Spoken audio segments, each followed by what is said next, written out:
sommes le collectif Humanities Mirror.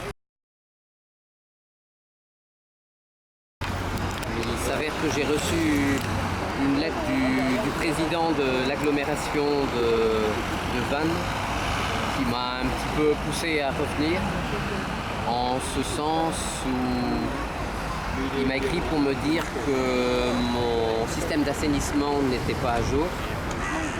Et je me doute de la deuxième lettre qui arrivera derrière, qui sera une amende parce qu'il n'est pas à jour. Or, j'ai pas les moyens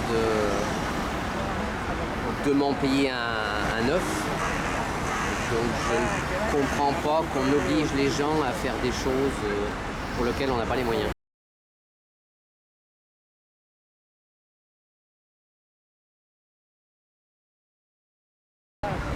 À partir du moment où c'est vrai les gens n'en ont pas les moyens et où c'est obligatoire, je considère que si c'est obligatoire, c'est à l'État de financer ce genre de choses.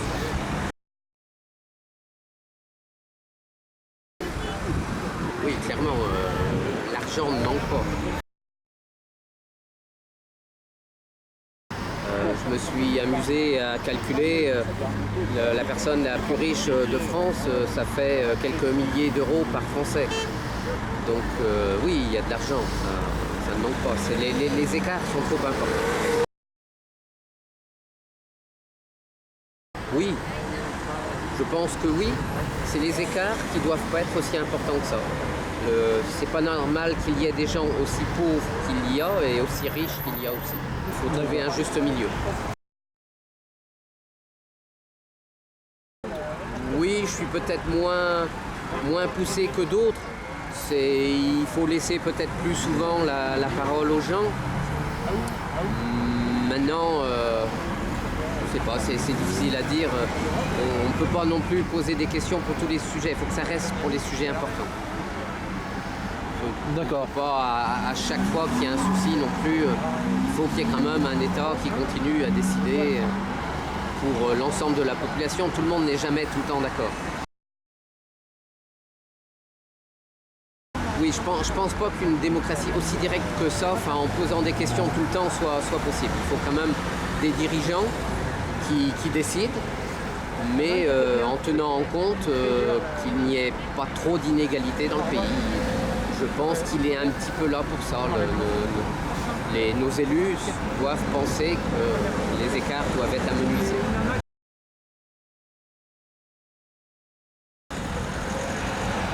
Au moment où on vote et c'est très bien, sauf que on a un petit peu l'impression que c'est pipé d'avance.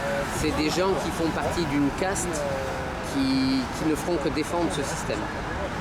C'est un petit peu le reproche que je pourrais faire au système actuel. Il y a des lobbies, il y a des gens qui ont fait les études qu'ils ont fait mais qui ne sont pas celles du commun des mortels et qui font partie d'un système et qui continueront coûte que coûte à défendre ce système en oubliant les gens de la base.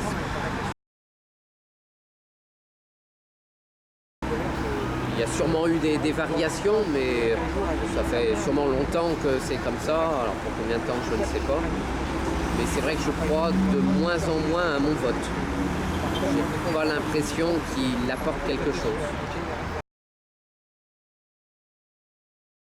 Quand je vois qu'au début du mouvement, tout le monde était contre Macron et que je vois que maintenant aux élections européennes, son parti est toujours bien placé, c'est vrai que ça me surprend un peu.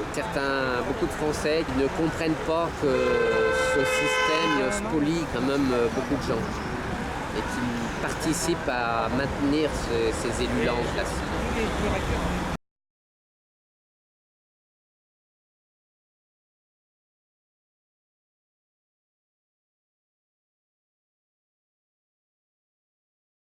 Les gens n'aiment pas le désordre, ça c'est clair, ça fait peur, et moi le premier. Maintenant, il ne faut pas tomber dans l'excès inverse non plus. On sait très bien que les gens en place ne font pas les missions pour lesquelles ils ont été élus. Donc, par quoi ça doit passer? Est-ce que ça doit passer par l'anarchie? Non, je pense pas. Maintenant, comme ça passe pas non plus par les élections, c'est vrai que je ne sais pas par quoi ça doit passer.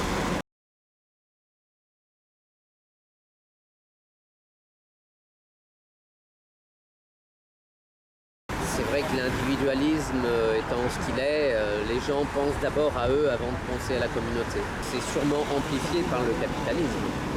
Maintenant, un État justement est censé pallier à ce genre d'excès. C'est un peu pour ça qu'on les élit, pour pallier aux excès naturels des êtres humains.